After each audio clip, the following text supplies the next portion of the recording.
Why do I lean towards AI on this? Because humans, at times, we have our own biases, and it's hard to mitigate those. We're fallible. When there is perceived fairness, I've seen environments that were approaching on microcultures with aspects of toxicity where light was brought in and perceived unfairness was provided structure, change, and really turn into high performance teams. And unfortunately, I've seen environments where on the outside, it seems as though there is fairness. However, where many things are misaligned and those cultures really wear on the human spirit. Welcome to People Powered Strategy, the podcast where we sit down with the minds shaping the future of work. Every week, we bring you candid conversations with chief people officers and HR leaders who are driving business outcomes by putting people first. In each episode, we dive into the real-world strategies behind employee retention, talent development, and organizational growth, getting into the nuts and bolts of building HR systems that don't just support the business, but propel it forward. Hi, Mawulom. Thanks so much for joining us on People Powered Strategy today. Hey, Anthony, thank you for having me. Before we get started, I'm sure our viewers just love to hear a little bit more about you, your current position, your experience, and also your kind of journey to your current position. Thank you. That's a really good question. At times, I wonder about it myself. Currently, I lead talent efforts at Point as a head of talent. In terms of the journey, I actually started my career as a biomedical engineer with a focus on mechanics. So I spent a little bit over half a decade working for the Department of Defense. This involved building weapons, manufacturing systems, qualifying, and essentially traveling to all but 9 of the U.S. states to really connect with people on a real level, test out these facilities. And I really enjoyed that aspect of the work. 20% of my role involved building, belonging, and counseling and supporting an Army base of about 3,000. Picatinny Arsenal, and that I also gained tremendous growth. And from there, I decided to venture fully into talent. So we had a number of critical life events. In 2010, my mother passed. In 2011, my father passed. My partner at the time, her mother had passed as well. And we had a young daughter, and I remember we had a fridge full of magnets. We took all the magnets off and we wrote the question, what do we love? In our grief, we realized that life gave you time. You were unclear on what that time was, but there are things that you chose to do to maintain a certain quality of life, things that you had to do. And we wanted to fill our lives up with the things that we loved so much that we would know that our lives are full. A few months later, that question was answered, and I realized that the little bit of time I focused on building talent systems and connecting with humans in that level brought so much joy to me. So we made the move from the East to the West, left our home in Jersey for the West Coast, and from there on, I started off at Google, cut my teeth on a contract role, did a quick stop at LinkedIn, and found my way to Thumbtack, which was the first true tech startup that I supported internally. And I just felt like it was home. It was exactly what I was looking for. Really intelligent people, fast pace. It felt like I joined the community where there were no restrictions on what you can build. If you saw something, a pothole was missing on the middle of the street, you can address it accordingly. Since then, I've had the good fortune of running 2 talent search firms, working with a number of organizations, and also going in-house and now at PBC, BetterUp, first head of talent LTSC, as well as a number of other opportunities that I'm deeply grateful for. And they come into a form of advisory, working with founders and other organizations that are seeking talent expertise or operational expertise. But that's a whole lot about me. When I'm not doing all of that, you can find me on the West Coast. I have 3 daughters whom I love dearly and a dog named Solomon. So I'm either outside hiking, riding, or cheering them on in their many sports activities. That's great to hear. And it sounds like you're really well primed for the position that you're in right now. That's great to hear. So in your LinkedIn, you talk about building scalable and inclusive hiring systems. And I was just wondering, what does that look like in practice, and how do you kind of balance growth speed with inclusivity? I think that's kind of a great question, a big question that's on everyone's mind a lot of the time, is how you balance those two things. I'm wondering what your take on that is. Yeah, it really depends on how you define inclusivity.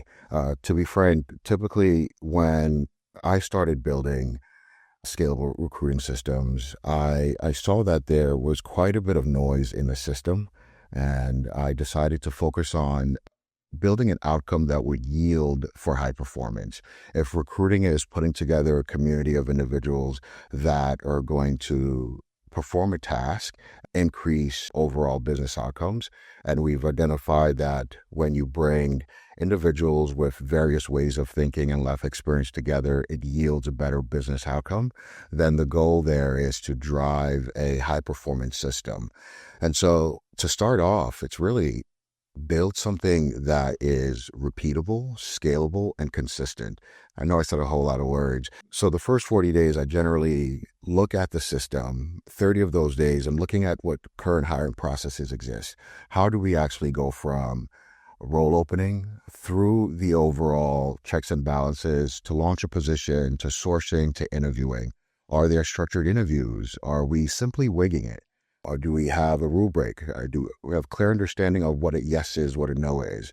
Do we have alignment on whether or not this person, once hired, will have a clear trajectory? Do we have alignment on compensation? And so within the first 30 days, it's identifying the core system as is, and then seeking to understand the why behind the system as built. And then from there, I spent the next 10 days building a roadmap or a prioritization list of the items that are required to take the system from where it is to where we want it to be. And that means well-defined scorecards, structured interviews, cross-functional alignment, having a clear understanding of what success looks like, interviewer training, and overall rubrics to ensure that we're mitigating bias as much as possible, interviewer trainers that are aligned on the core outcomes as well as company values. And that build can take some time, depending on what it is you're currently doing and how large your team is. And because keep in mind, when you join an organization and you've identified all of these gaps, you're still hiring. Although you may want to change processes, you are still hiring at a certain velocity. So there's quite a balance between maintaining that velocity and then working on the projects that are needed. And oftentimes I find that I will build out a new solution and test it out with one specific group. Often it's ads or data, ensure that there's alignment there so that once, let's say we build out a new role launch process that allows us to reverse engineer the overall hiring framework, identify compensation, structured interviews. We roll it out with one engineering role and we reduce the time to hire by X percentage. That's a story. That's something that you can then bring to the rest of your team as justification for why we should switch from the way things have been to the way things could be. And I think it's incredibly important to get early wins within the organization and leverage that data to drive changes. But when it comes to inclusive, scalable hiring, I'll end with this. I look for systems that meet the need, that are repeatable, that are truly scalable, and that allow for continuous improvement, that we can edit as needed. And so whether it's building an interviewer training system that's digitized, a point was actually one of the first places where I partnered with the marketing team to digitize our training.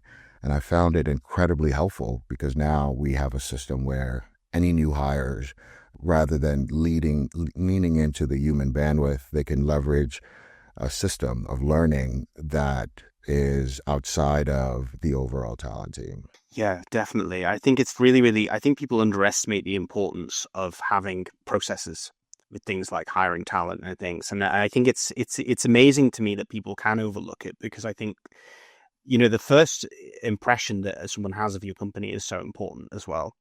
I think for both the retention and the obvious point is retention, and secondly for your reputation, I think. And I think, you really have to, I think from the inside, the company really has to make sure, I think, that people when they first join an organization, that they're sufficiently, especially with scattered remote teams now, that people are sufficiently kind of being inducted into the processes there, right, as well, as part of it as well, and that they're aware of what the mission statement is. I feel like people can fall through the cracks very early if processes aren't in place. So, okay, let's talk then about managing like a global team across different regions then. So what are the kind of, you mentioned the strength of this, but what are the kind of the biggest challenges and opportunities of building consistent people processes across diverse cultures and regions? What's been your experience of this? The tension I've experienced is between standardization and localization, and that tension is real. Depending on where you are, what markets you are operating in, what works for us in the Bay Area may not work in the Philippines.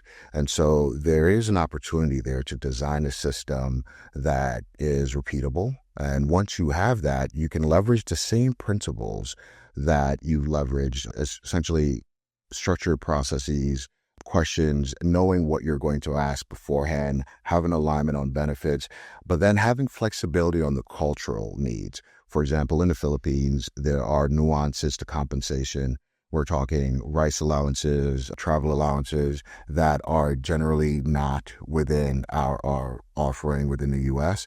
So I find that when you've built a repeatable process, what you can do is take those principles, anchor them in values, and then be culturally flexible and adaptive in your execution. Adaptivity is key to really moving from just surviving in a global talent space to thriving. And outside of that, and thinking about where I've seen the most impact, it's creating global frameworks that empower regional leaders to contextualize. So we may have an onboarding plan that allows you to build a 12-month roadmap for a U.S. candidate. But in the Philippines or another geo, because of the way contracts are structured, maybe it's a 6-month term before they can actually turn into full FTEs. It's aligning with local regional experts that can create that seamless integration between the goal and the process that you build to ensure that you're anchoring in a place of trust. Yeah, that I found is really it. Like there's been a number of globalization efforts where I've reached out to subject matter experts, people in my network that are in those fields, and oftentimes within the fourth or fifth conversation, way smarter about the nuances of that specific geo. But at the end of the day, leaning on an expert within the current geo can provide significant value, not just in network, but also in the execution and to build trust. And when you're building talent systems, one of the key things you want to be aware of is that you're building a system of trust. You want people to get into a process to get to know you, and whether or not they move forward with your company or not, that they have a feeling that this is a place they would work. This is a place they could actually refer other people to. Yeah, definitely. I love that last point. This is a place they would refer other people to. I think one of the things that have shifted, and correct me if I'm wrong on this, but I think there's a couple of different factors I think that have impacted the way people look at recruitment, and I think one of them is this shift to remote working is one has been a big factor as well. I mean, I know it has existed for a long time, but I think in the last couple of years it's really taken off more in a way. And I think the call for kind of inclusivity, inclusive practices, that adaptability, like you said, has been a major factor. And I think the other as well is people just living in such an online space now. I almost feel as if a company's reputation or how they treat employees, especially new employees, is part of their brand in a way that it didn't used to be. Like there's a higher level of transparency now. Before you join an org, you can go online, you can find out what people are saying about that particular brand, what employees are saying. And people would have said in the past, well, who cares? If customers, are going to buy a product, who cares how they treat their employees? But that's actually not true anymore, especially like, some of the younger generation, the Gen Zers. A lot of studies have shown that they really do care about what a company treats people and what their values are. So I think, correct me if you think I'm wrong here, but I think there are a couple of societal shifts in the last few years that have really necessitated, I think, these kind of processes, adaptability, and in the way that you recruit people. What do you think? You're absolutely right. Actually, during my tenure at LTSC, and LTSC stands for the Long Term Stock Exchange, with a small team during the pandemic, we launched a stock exchange. And one of the key things relating to the data review was the desire for individuals on all levels to put their money towards things that they believe were positively impacting the world. I don't know if you recall, there's a brand, Tom's, at one point that was fairly large in the US, where for every shoe you purchased, they would donate a shoe to someone in a developing country. And the premise of LTSE was really, it's something that I think it's phenomenal. It builds a stock exchange focused on long term, where organizations and companies would have to meet certain standards first by, not just laying people off in Q3 just to make their numbers, positively impact their environment, and be good stewards, think long term. To do all of that, you have to care about your brand. And with the overall, whether you call it X, Twitter, whether you're on Fishbowl, Glassdoor, LinkedIn, Facebook, there are so many ways that we can share our lives in an uncut, raw format that the actions that 5 years ago would have been kept under locks are now highly visible.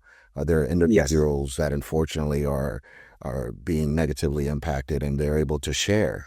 They're able to share their experience through video recordings, and thankfully, it provides a learning opportunity for an organization to, one, build better internal processes on the people side, and two, really think about their actions and treat people better. I strongly believe that transparency really increases positive behavior. Yes. Yeah, definitely. I think it definitely does. And it's weird, isn't it? It's people are talking about now like things like company culture, which I guess is not a new term, but it's a term that's used seriously now. People use it within the organization. People talk about building up their company culture, and I guess you're a big part of that in what you do. And I wonder, like, I mean, it makes total sense, doesn't it? Because if I remember seeing a stat the other day that people spend 90,000 hours of their life in work. I don't know if you've heard that over their whole, which is just staggering, isn't it? So it's kind of like it is a culture, it has to be like you're spending so much time there. Like they almost do become as familiar to you as your family.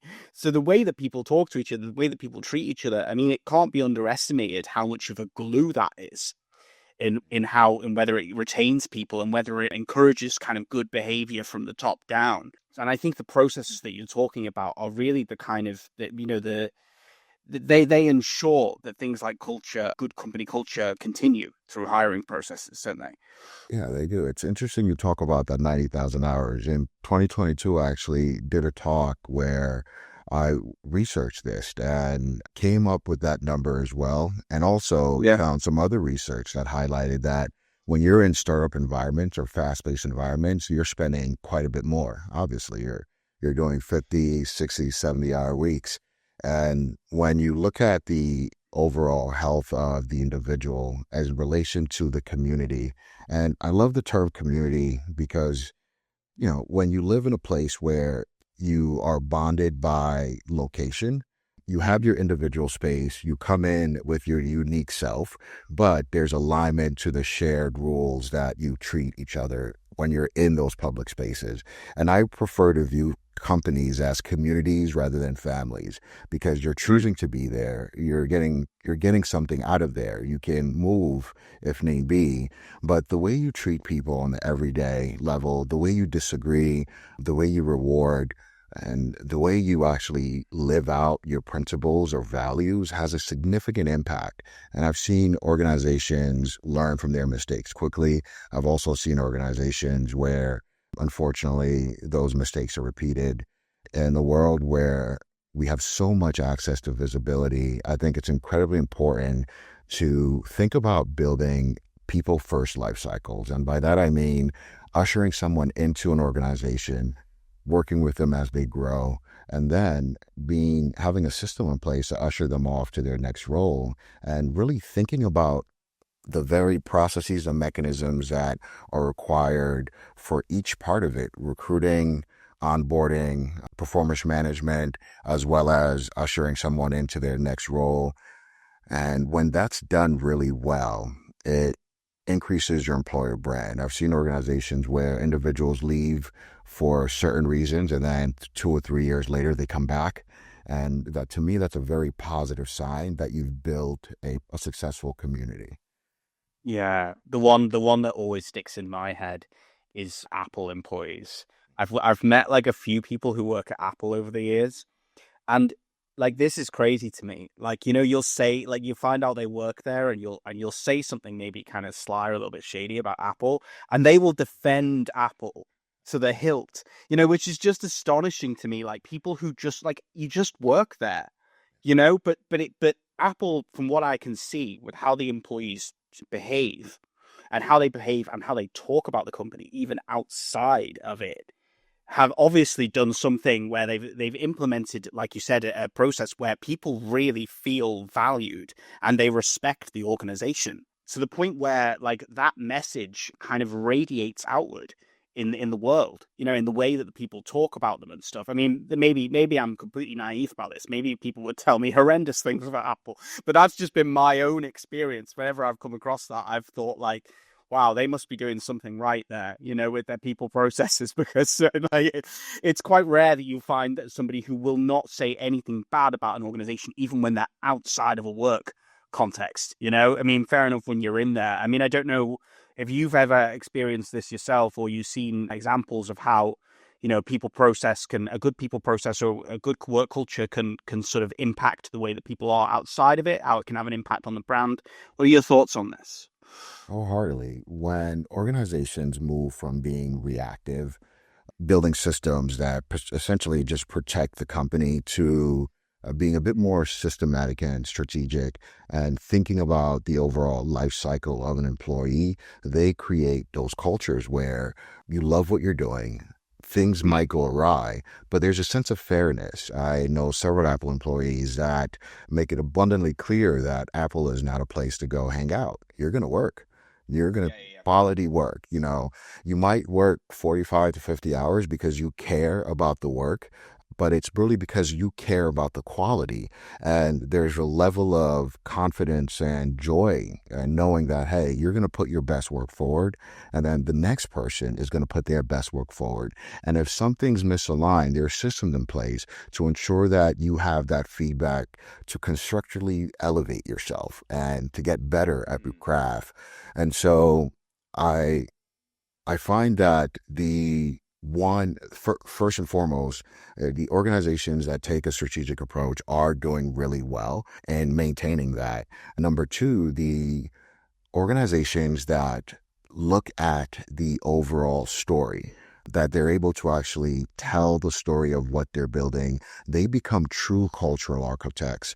They have a fluency in data, they're high empathy, they have a product focused ability, but they also believe that the way the individual reacts to specifics is marketable, and they evangelize having individuals share their story in a manner that works with them.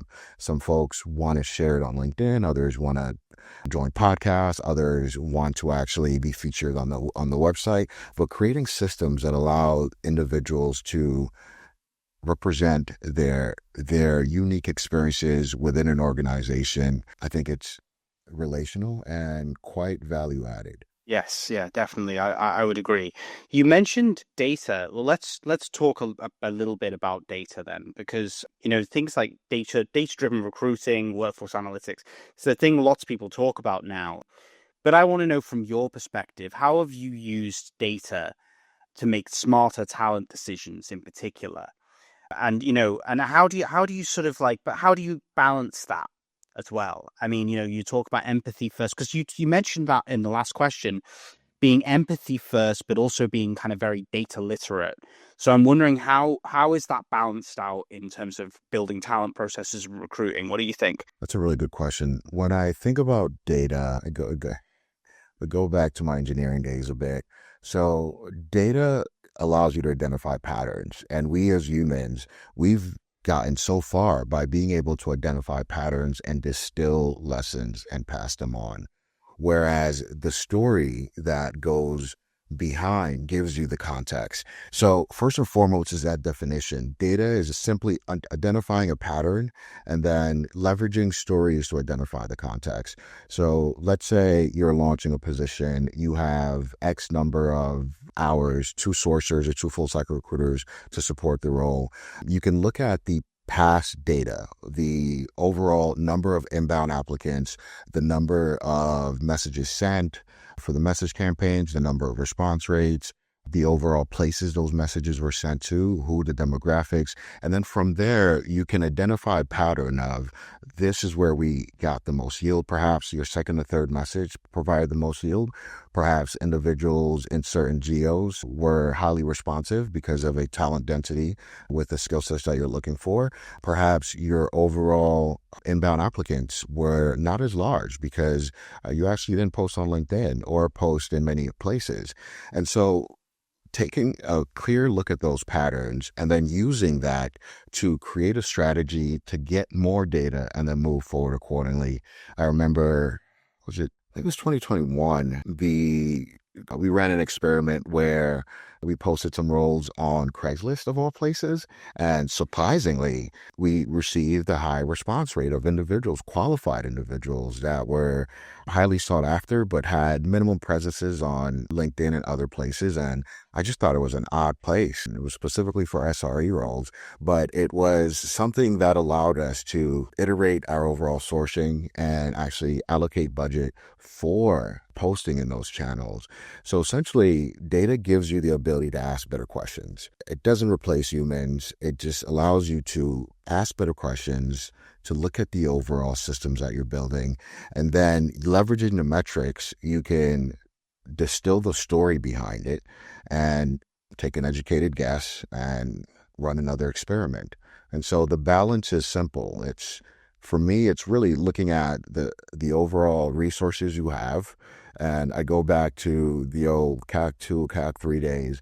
Everything's a variable. What are the resources that I have? What are my constraints? With the resources that I have and my constraints in mind, how can I build a path to my goal? And that is a strategy. And once you start that path, the data serves as the gauges. Similar to driving a vehicle, you need to know how fast you're going. You need to know how much gas you have. And depending on the information that you have, you can take specific actions, increase your speed, decrease your speed, stop and get gas or fuel to ensure that you can get to the end result. So it's a bit of a strategic process that requires reactivity, but the reactivity is built on reflective processes, where if you do it thoughtfully, it's going to seem as though it's fluid, similar to being rerouted while you're using Waze or Google Maps. Yeah, yeah, I love that analogy. That's great. Yeah.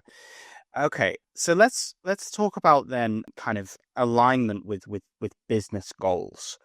I guess people talk now. I mean, the subject a bit of this subject, and also the People Alliance, obviously people leadership.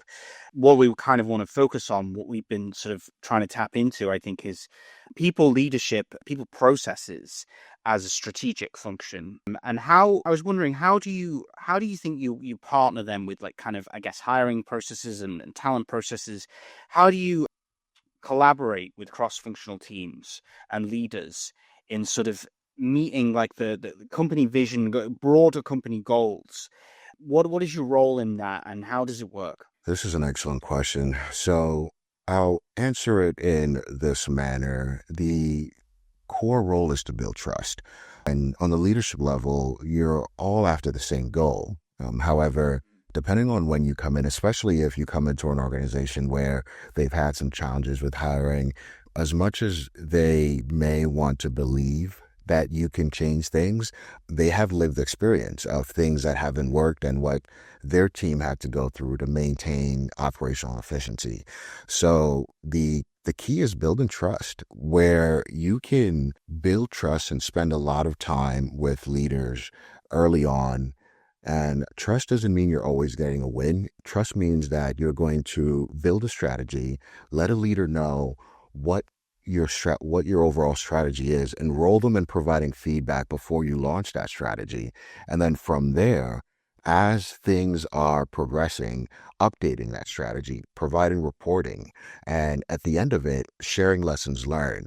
I find that when you're building in a transparent manner, when you're enrolling people early on and you're working towards a shared goal where their feedback is critical, you're able to build trust. When that breaks down for whatever reason, it's challenging. It's not impossible, but I have not seen it work really well. Wherever organizations are misaligned, or we've all been in companies where you have to play the Machiavellian games of court and transparency and data don't really drive things, those environments are a lot harder to drive because the currency of trust is harder to build. Yeah, yeah. I think trust is really, really an essential component, isn't it? With everything, I think is that I think, and then we go back to that question of culture again.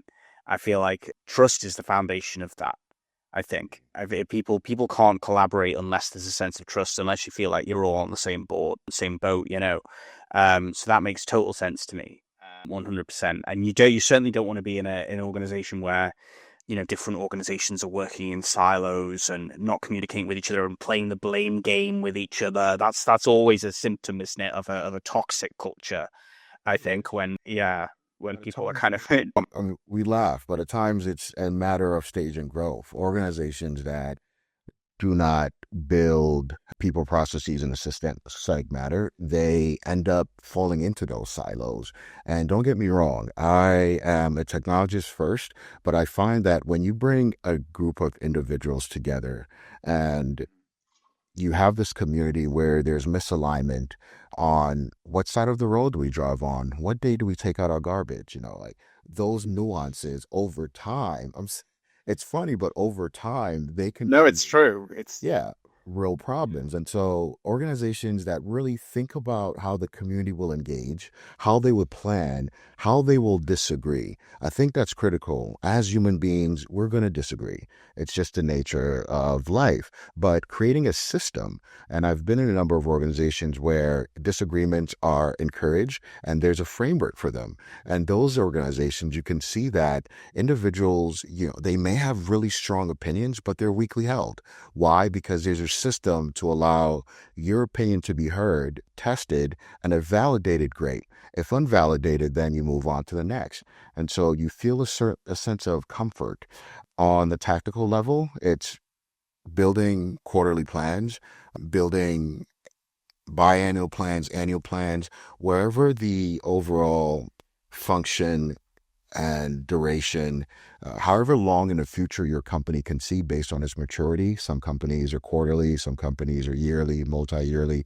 Building a plan for that, enrolling individuals in it, leaders, cross-functional partners, and then executing that plan and iterating that plan as things shift. But I love that you surfaced that. I find that toxic environments, unfortunately, they they can cause quite a bit of harm to yes, us. And a part of a talent leader's role, I think, is really shining light to those dark places, and being able to identify where individuals need reprieve and systems need to come together. Because oftentimes, various leaders are in silos. They expect other groups to have things aligned with talent and HR and the people function. You have a unique ability to actually look across the organization to see what's working, what's not. And if you take action, you can significantly positively impact someone's life. yeah, I love it. I think it's beautifully put. Yeah, definitely.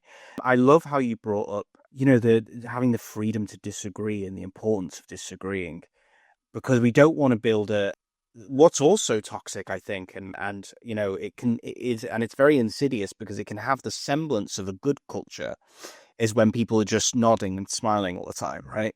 if someone brings something up and people just go, yeah, oh, yeah, absolutely. I've had it where I've worked with people like that before, where it happens, and I know that they don't agree with me. I can tell, and I can tell by how they act afterwards. They don't, and it's so frustrating, isn't it? It's that kind of you because ultimately solution we don't arrive at mutually agreed solutions when we can't disagree about things in a healthy way. So I think building that kind of safety, the kind of sense of psychological safety, where people can feel like it's okay to fail and get things wrong or say something that's a little bit silly, is something that's extremely valuable. And I'm really glad you brought that up as well. I'm glad it's something that you've seen. Yeah, I see that the core of it is fairness and trust. Now, is there a shared reality where, and I truly believe that with the advances in language models and AI, this will actually be easier to ascertain. Imagine having an AI in your Slack messages, in your email, so that once you have a disagreement at work, the AI can actually coach both parties or all parties to come to alignment. Why do I lean towards AI on this? Because humans, at times, we have our own biases and it's hard to mitigate those. We're fallible. We may not have all the information.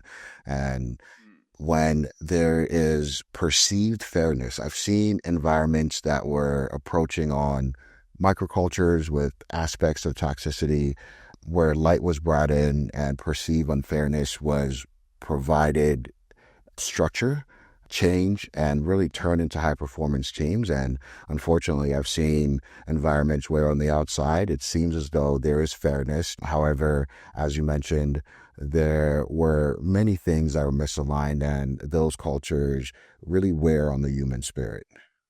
Okay, so obviously, coaching and leadership is a big part of what you do as well. I think that can't be understated. So I'm just wondering, like, how do you equip managers with the right kind of skills, mindsets, support teams, and where have you seen examples of, I guess, of how coaching positively impacts a person and also an organization at large? I love that question. That question was a thesis that actually brought me to Better Up. I wanted to be in an organization where the question was, what would it be like to work with a company or for a company on a product where we were all focused on self alignment and self actualization? So I truly believe that every person in an organization is a leader because you are taking individual action. And in that framework, every manager is either a multiplier or a bottleneck. If they are aligned to mindsets and behaviors and coach properly, they can become a multiplier. The question was on coaching and managers. I truly believe that when a manager is equipped, they become a multiplier. Why? Well, they are getting more insights than you. They have more data points. They're building a personal relationship. And when you equip them with the right mindsets and tools, they could multiply the overall effectiveness of the team as well as increase retention. When they are not properly equipped, they become a bottleneck. Unfortunately, that can be severely impactful to others. It makes it challenging for them to navigate conflict. I mean, I'll be frank with you. In 2017, I moved away from the Bay Area, and part of it was to be closer to my partner's family as the grandmother was ill. But the other part was because in 2016, a dear friend of mine was negatively impacted by an organization. I was at Thumbtack. This is someone that I met at LinkedIn. He was self-taught, an SRE from the South, highly intelligent. His wife was a physician with two young kids, and he was African American with two kids that spoke fluent Cantonese and Mandarin. This gentleman was someone that I met on LinkedIn and immediately looked up to. We talked about the Apple and overall culture there. He actually got an offer from Apple and an offer from Uber and decided to take the Uber offer at the time, mainly because of work-life balance. And unfortunately, Uber in those early days, things were misaligned. I remember we had a number of conversations where He would come to Thumbtack. We'll meet up in Campbell in different places. And the short version is that he was having some issues at work with his team, taking just malicious actions, and I coached him on how to address it, talk to my friends that were on the HRBP side, and when the overall issues continued, I provided insights again on, hey, if they continue, let's document, let's bring it to management, and if it continues, let's document that and then escalate it to HR. And unfortunately, because of the toxic environment and the lack of accountability, the lack of trust and fairness, things just got completely out of hand. And I truly believe to this day that that environment is what contributed to him, unfortunately, taking his life. It's It terrible to hear. yeah, Terrible. it significantly impacted me and of course his family. And unfortunately, when it happened, I remember reaching out to some friends at LinkedIn because Uber was not getting back to his partner, his wife. And I thought that's really strange. And eventually they did through a number of unique messages.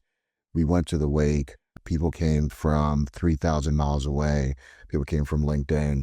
No one from Uber showed up. And it was just really telling of what a toxic culture could be, the impact that it can have on the individual psyche when fairness and inclusivity are thrown out and individuals are left to fend for themselves.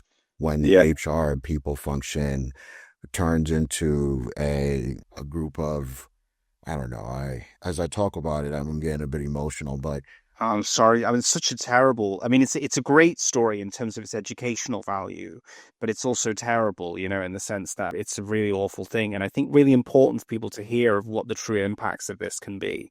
Definitely, Thank you for sharing that. Definitely, look, I it's good.